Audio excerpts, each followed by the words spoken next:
Hello everyone, it is Latasha Blanton with The Real South Africa, and today I have with me a designer. Her name is Mbali, whose last name I'm not going to say. She's going to say it herself because it starts with an X. We agreed on this, don't we? Agreed on that. So tell them what your name is. Okay, my name is Mbali Nxumalo, and I am a South African-based designer and businesswoman. The fashion business for me is the one business that I'm publicly known for, but like you, I'm a serial entrepreneur. I dabble in a couple of businesses. Awesome. Yeah. So she was nice enough today to put me in a dress. Ta-da! Those of you that know me in America know that dresses are not my forte, but she put this on me, and look at how so lovely, fun this is. I love this color on you. I love you. Yellow's probably one of my favorite colors next to pink. So tell us a little about this piece right here. Okay, so this piece, I just wanted a dress that, like what you just did now, where you could literally spin around and there's freedom everywhere. Basically. It's so airy. Like, this feels amazing. It's hot today, even though it's spring, but this dress feels amazing. Yeah, and I didn't want it to just be like a straight A-line dress where it's just like a loose dress. That's why then we put the kind of steps detail into it as well, just to give it a bit of more volume and to give it a bit of more detail. I love stuff with detail. Now, do you make these and design them? Like, tell us a little bit about the process. Okay, so I make everything from scratch. I have a sewing studio where I have people that I work with, an amazing team that I work with, that help me put the garments together. My main job in the team is to research trends that are going on, even though we're not into producing trends, but you don't want to be so far off the mark that you miss your target market. I got you. So yeah, I do the research, and then I design, and then I go and source the fabric. And sometimes I don't know what I want to make until I see the fabric. Really? Yes. And sometimes I know what I want to make, and then I move around trying to find the proper fabric for it.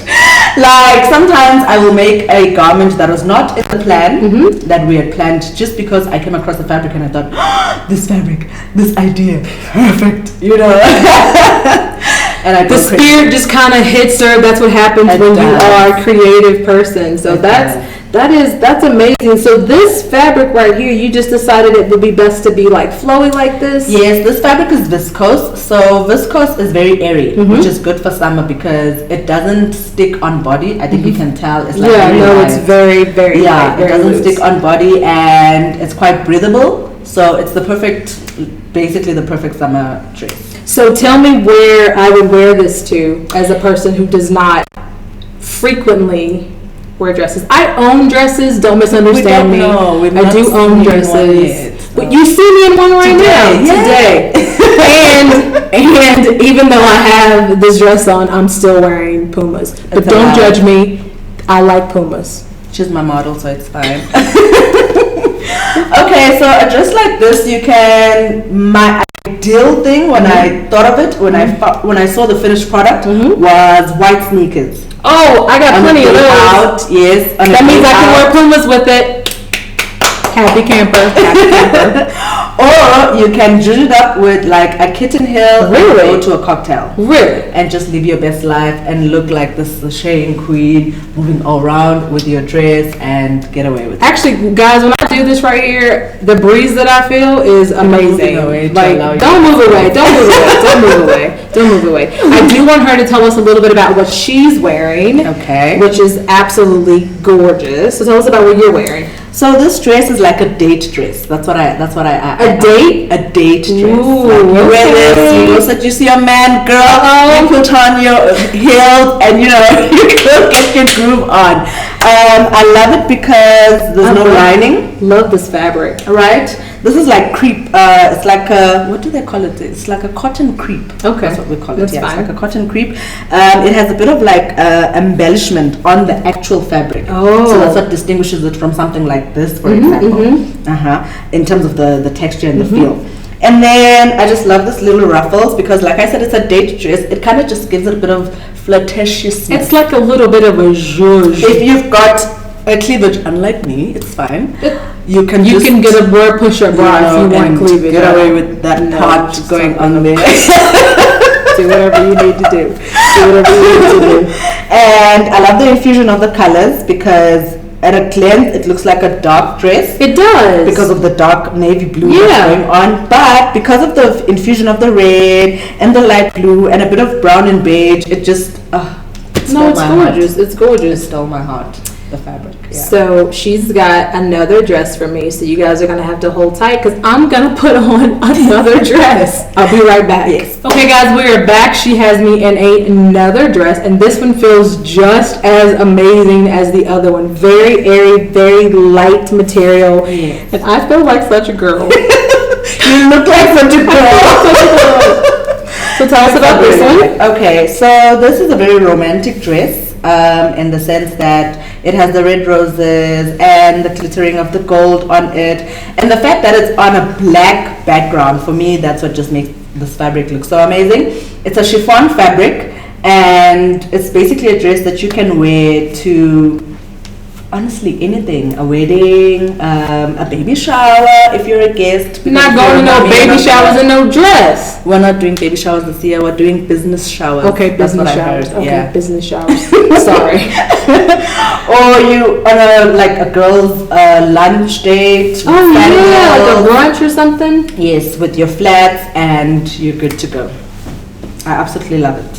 It's pretty, right, guys? It's very So romantic. tell them, so all the descriptions for how you can get these items if you live in South Africa, even if you live in the States, she can make sure she ships it to you. She will get your sizes and stuff. So I'm just hoping that I don't keep everything that she's allowing me to wear today. Which is something that seems like it's going to happen. But everything feels so comfortable, and if you know me, I am about comfortability. I need for clothes to be comfortable for me to wear them. Most of the time you guys see me, I've got on a Puma sweatshirt or some things like that. It's not that I don't wear dresses, it's just that it's very, very hard for me sometimes to find dresses that make me feel comfortable enough to, go out and not have to worry about. I think that's one of the things that I look for when we make our garments. Mm-hmm. I don't want to be selling something that I feel like I can't enjoy being. Yes. I can't sell it. I just can't give it to somebody else. And so comfort for me is key. The other day I did an interview with the paper in Swaziland, and they were asking me about fashion advice. I'm like, just be comfortable. Because if you're comfortable, then you're more confident. Yes, absolutely. You don't want to be at an event and now you're feeling very weird. And that's usually what happens to me when I have to wear dresses. I'm always self-conscious, but I can tell you for sure in this dress, if I needed to go to the grocery store, like I would totally feel comfortable in this dress because it's just light and airy. It's not anything. Look at that bod, guys. Look at that bod. My God, you're hiding this body underneath those Puma sweatshirts and tops. Like, seriously, we need to discuss that. We'll see what I can do about that. All right, so we're going to go see what else she's got, guys. So we'll be back in just a second. Okay, guys, so she's got me in yet another dress. Explain this one to us. Yeah, I just fell in love with the purple. And this is so weird, but in ancient times, purple was known to be a color of sexual starvation. Starvation? Yes. What does that even mean? Like scarcity of sex. Oh. Like you're, for lack of a better word, you're very... Mm-hmm. Yeah, that. We won't say what I really want to say because that's inappropriate. Yeah. But yes, so purple. So that was it, but it came back so much the recent years, and it's such a burst of color, and it infuses a lot of, for me anyway, it infuses a lot of love, a lot of happiness, a lot of confidence, in fact, in yourself. So I loved the fact that it has different colors of the purple. Like you have a deeper purple, and then you have this sort of like maroon looking purple. All infused with the white. And again, this is chiffon fabric. It's very similar to the fabric that you were wearing just now on the other dress, but it's a different design with the one arm going on and the button detail that I love. The button detail, guys, is amazing, and this is comfortable as well. I just hope that you guys take the time to contact her, figure out what it is you can purchase from her. I think that the fact that she makes comfortable clothing for everyday people is something that is the reason why I wanted to have her interviewed, because I am a person that needs to be comfortable. I think everyone wants to be comfortable. Yes. However, you can be comfortable and still look as glamorous Just as you do. Glamorous is the word that she used, so you can still look glamorous. So this is gorgeous.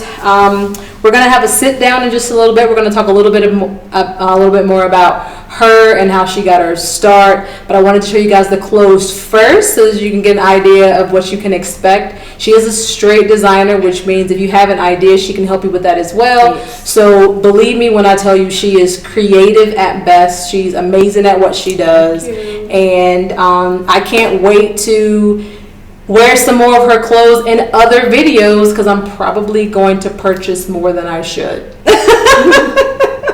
And that's the whole point. In the bank.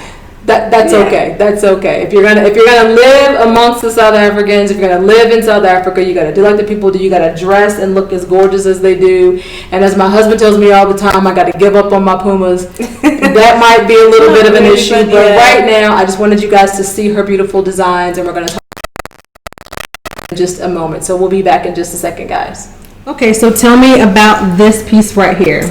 Okay, so this piece is a kimono, and what I love about it is that you can literally wear it with anything. You can wear it with a white top and jeans the way that you've started.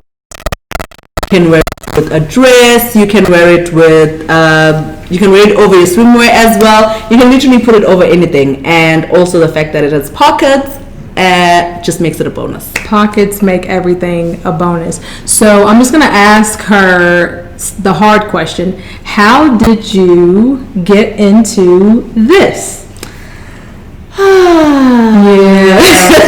Yeah. So I was well on my way to becoming a chartered accountant. Really? In my previous life, yes. Wow. I did become accounting degree, major in accounting, and I actually did my articles at PwC in Swaziland before I decided to move to South Africa.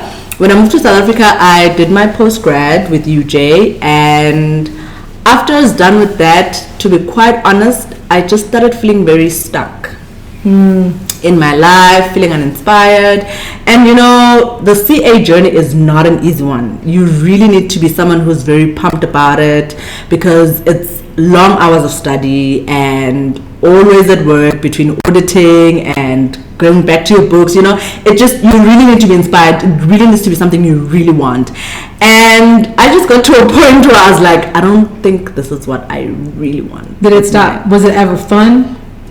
Or did it stop being fun? The fun part was the fact that I was promised that if you become a chartered accountant, you're going to make a lot of money and you're going to live this very good life. Oh, nice.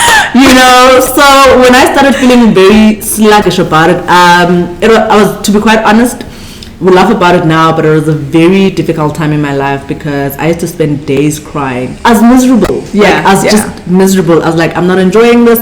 I'm a smart girl, you know. Absolutely. I'm a student, you know. Absolutely. And I thought to myself, this is the journey that I'm supposed to be on. Oh. So when that journey started feeling weird for me, it was like a culture shock. Like, I didn't know what was happening.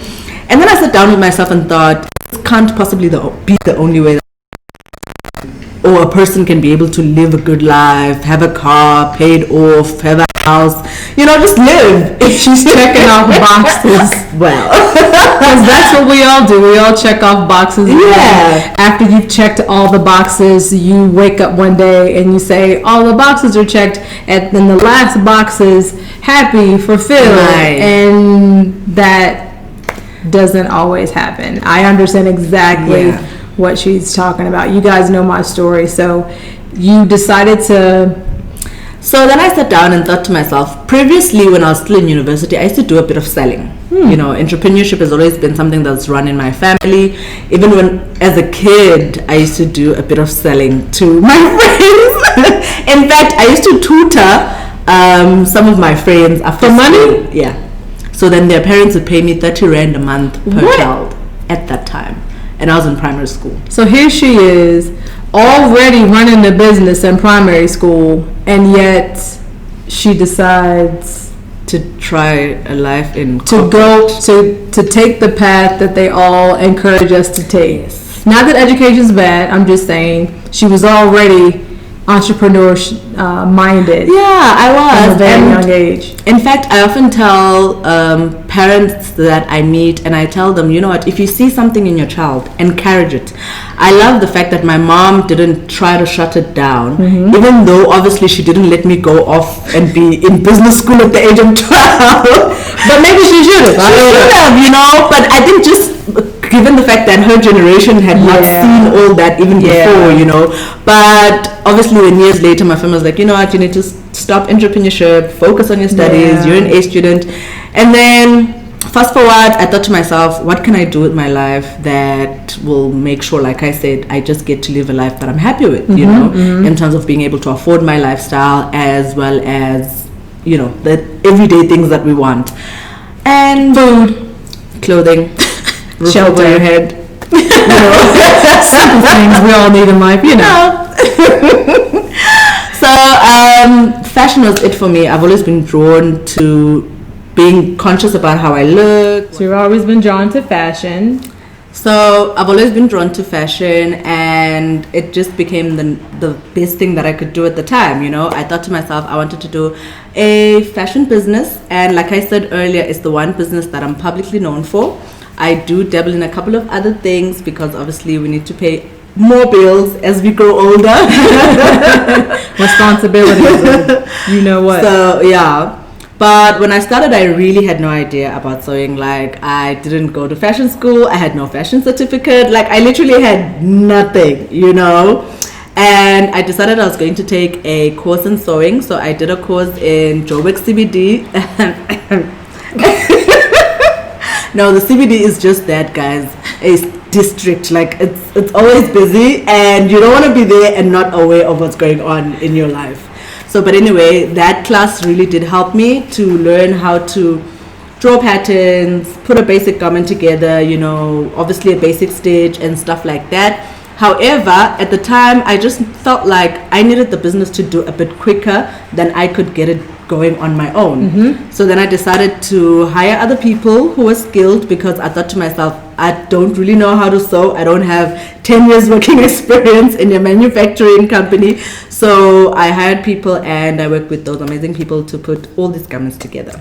Well, that is amazing. So we're going to thank her for her time today. You guys, her details are going to be in the bottom. So I encourage all of you to look her up, purchase some things online. She does ship internationally. When you do come for a visit, if you want to purchase anything, I can put you in contact with her direct. So just remember that in order to get some of these wonderful things, you have to come to South Africa to get them. So if you have any other questions, you know how to find us, info@therealsouthafrica.com. Her details will be at the bottom, and we will see you guys hopefully personally in South Africa. Thanks so much for watching.